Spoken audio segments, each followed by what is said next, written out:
je v aute, vidíte toho druhého záchranára, že s ním neustále komunikuje, rozpráva sa s ním, drží ho pri vedomí, to znamená, keď je pri vedomí, není potrebné tam ho vyťahovať z auta. Ďakujem tým dvom chlapcom, výborne, môžeme si aj zaslúžiť potlesk, keď sú taký dobrý. Takže teraz prišla rýchla zdravotnícka pomoc, dajú fixátor na krk, budú mu dávať asi aj infúziu. Za chvíľu si ho prevezmú do sanitky a potom už odovzdajú ho do nemocnice, kde už sa o ňom postarajú lekári, špecialisti. No, ako vidíte, ten druhý funguje ďalej.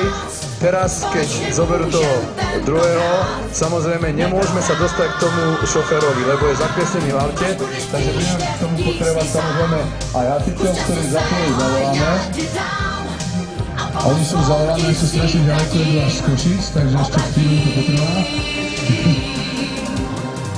Ale hádam už by mohli aj pomaličky prísť, nie?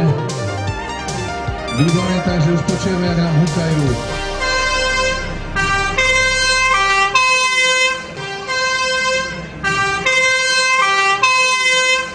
Takže samozrejme, to prvé, čo som zabudla povedať, že zavoláme pomoc od línie tiesňového volania a zopakujeme si tí, čo deti boli na teste, tak vedia. Univerzálne číslo 112, hasiči 150, rýchla zdravotná pomoc 155. Hasiči samozrejme vyrážajú do minúty od vyhlásenia poplachu. Takisto prvé, čo musia urobiť, musia zabezpečiť auto, celé to miesto nehody, aby samozrejme chránili aj seba, aj zranených. Urobia protipožiarne opatrenia, pretože tie autá, síce je vypnutý kľúč do zapaľovania, ale sú tam veľmi veľké zdroje požiarov, akumulátory, môže tam byť stlačený propán bután, ak sú to autá na alternatívne pohony, skvapalnený propán bután, naozaj veľké riziko vzniku požiaru, ale aj ohrozenia života záchranárov. Musia auto zabezpečiť proti pohybu a už vyťahujú hydraulické náradie.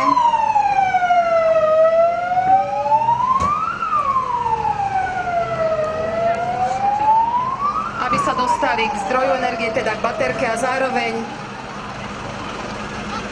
robia opatrenia proti vystreleniu airbagov, ktoré sú veľmi nebezpečné, ktoré sa neaktivovali. Veľmi prudký náraz môže jednak zraniť tú osobu ešte viacej, čo je postihnutá, ale aj samotných záchranárov. Komunikuje s ňou. Časté dopravné nehody nútia výrobcov, aby skvalitňovali svoje autá spevňovaním tých jednotlivých častí, ale na druhej strane to komplikuje činnosť záchranárov, ktorí potom ťažko niektoré časti môžu rozstrihnúť, ale samozrejme skúsení hasiči to už vedia, že niektoré stĺpiky sa nestrihajú, pretože by to bolo veľmi.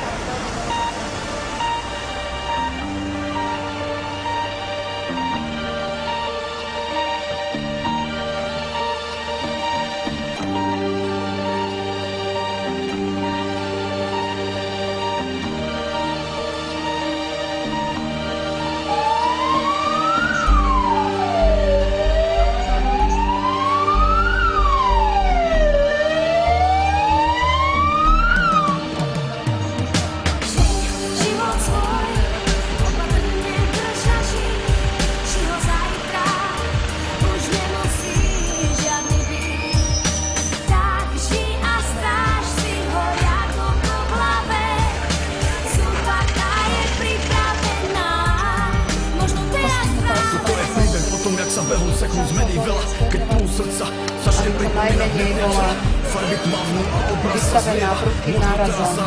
Niektorým vlieva, príbehov sú tisíce, keď zvoní súplata. Niektorí ju chytia, keď je cesta upratá. Niekde praskli autá, alkohol a pitka. Každý vie to číslo, jak sa volá sanitka. 112 dispečík, prosím, čo sa stalo? Chlopec plavol zo stoličky na zem hlavou. Posielame tým, prosím, zostavte tam, kde ste. Začína sa bitka so životom. Takže pri náraze došlo k zraneniu hlavy, silnému krvácaniu, poraneniu ruky. Takže tých záchranárov sa snaží poskytnúť čo najrychlejšie pomoc. Už nemusí žiadny byt, tak ži a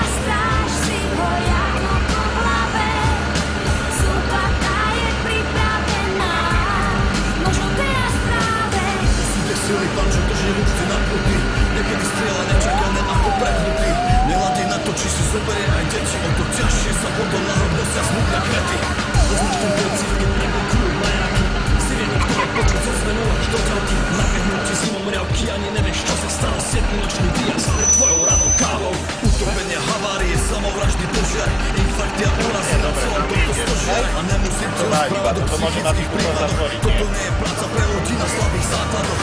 Preto dvíjam hlavu s patričným rešpektom. Dva palce hore za všetky životy, ktoré boli na ceste preč z tohto sveta. Za všetky činy, ktoré nenahradí žiadna veta. Život svoj opatrne prešaží, či ho zajtra už nemusí žiadny byť.